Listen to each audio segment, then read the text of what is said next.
पूजा हे पूजा परवा दिवशी माझा वाढदिवस साजरा केला ना हा. आणि त्याचा व्हिडिओ आपण फेसबुकवर टाकला. हो. त्यात दोघा तिघांनी कमेंट केली आहे की तुम्ही लोकांनी एवढं छान वाढदिवस साजरा केला तर तू कमीत कमी त्यात साडी तर घातली पाहिजे होती म्हणजे अजून छान दिसलं असतं. काय मित्रांनो की आम्ही दोघं पण दुकानावरती होतो.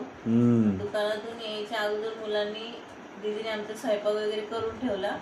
लवकर जेव घातलं जसं दुकानातून आलं तसं आणि लगेच बोलले मम्मी पप्पा जावा तुम्ही झोपा जावा. आणि ते आम्हाला पण माहिती नव्हतं की काय सरप्राईज आहे म्हणून, सरप्राईज आहे म्हणून.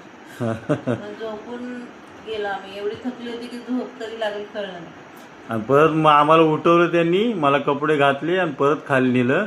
आणि जर हिनी साडी बिडी घातली असती तर ते सरप्राईज कळलं कसं असतं की काय सरप्राईज आहे की नाही. सगळा भांडा फुटला असता. जाऊ द्या, आनंद कशाचा आहे, पोशाखामध्ये नाही आनंद, त्या क्षणात आनंद आहे. तो क्षण एवढा छान होता ना की कधी नाही खरंच माझं पण मन भरून आलतं की एवढा भारी बर्थडे पोरं बनवतील म्हणून. पण मुलांसमोर डोळ्यातून पाणी काढलं नाही हे की नाही.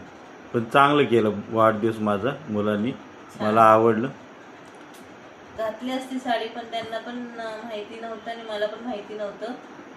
त्यांनी तयार झाले म्हटलं टाइम पण निघून जाईल म्हटलं, म्हणून आपल्या हाय त्याच पोशाखामध्ये जाऊन उभी राहिली आणि वाढदिवस साजरा केला आम्ही. जाऊ दे मला तुम्ही मान्यता करा. जाऊ दे पुढच्या वेळी साडी घालून व्हिडिओ काढेल. पुढच्या वेळी आम्ही ताजमहल हॉटेलमध्ये 5 स्टार मध्ये व्हिडिओ काढू बर्थडेचा आहे ना. फक्त तुमचा आशीर्वाद राहू दे.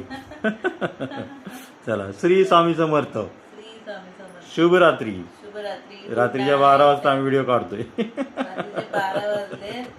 गुड मॉर्निंग सगळ्यांना. बरं गुड मॉर्निंग गुड मॉर्निंग.